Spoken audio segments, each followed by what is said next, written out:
Regardez votre programme avec Cinéma Tout Vu, DVD, affiches, livres, cartes postales, raretés et photos. La boutique de tous les cinémas, c'est à La Rochelle, 10 rue de la Ferté. Ouf! La 5e édition du Brass Festival aura bien lieu cette année à Surgères, même si les restrictions sanitaires vont en limiter le nombre de spectateurs et surtout leurs mouvements. Malgré cela, la fête devrait être au rendez-vous avec pas moins de 80 artistes sur ces 2 scènes et 12 concerts donnés avec, il ne faut pas l'oublier, la centaine de bénévoles pour encadrer et faire fonctionner la machine. Le programmateur du festival, Clément Saunier, se dit heureux de pouvoir retrouver l'ambiance du festival, les artistes et le public qu'il espère au rendez-vous. Enfin, le Brass Festival revient. Ça a été difficile de renouer avec les artistes, de les faire venir, parce que c'est pas évident de reporter des dates comme ça. Alors oui, enfin, comme vous dites, on avait vraiment envie déjà de reporter un maximum de concerts qui avaient été programmés l'année passée.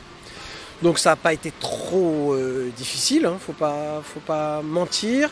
Par contre, pour les artistes, c'est un peu plus compliqué parce qu'il y a toute une dynamique de tournée qui est encore un petit peu incertaine au regard des jauges, des conditions et puis des moyens. Donc voilà, on compose un peu avec tout ça, mais on a quand même réussi à composer une belle programmation.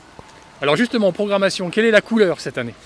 Alors la couleur, elle est dictée par la grosse tête d'affiche du festival qui est Cassave.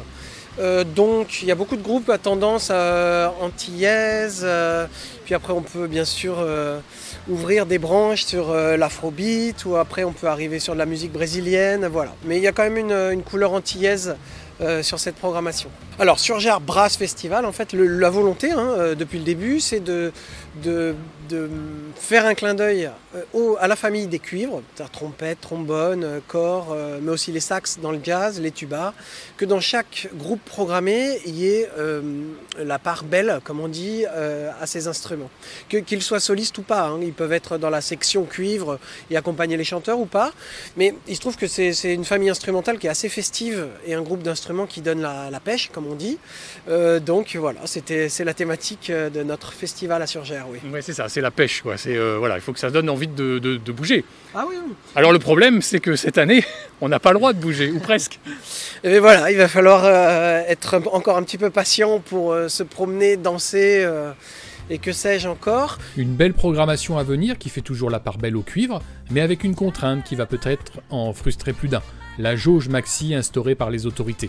Pour le festival, sur la scène du parc, ce seront 1000 personnes max et assises qui seront autorisées, pas forcément en adéquation avec le zouk de Cassave.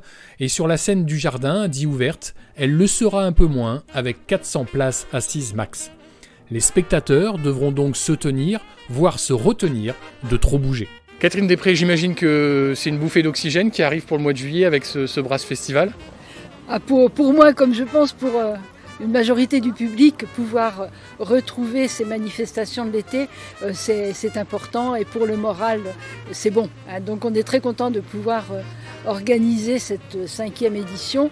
Et bien sûr un peu différemment, puisqu'il faudra tenir compte, et ça j'y tiens particulièrement, il faudra tenir compte des normes sanitaires, des contraintes sanitaires. Donc on a la chance d'avoir un site qui nous permet de nous organiser autrement. Donc notre problème, c'était essentiellement la jauge pour les scènes offertes, et donc en les mettant à l'intérieur du château, on pourra tout à fait compter le nombre de personnes et donc assurer la jauge demandée.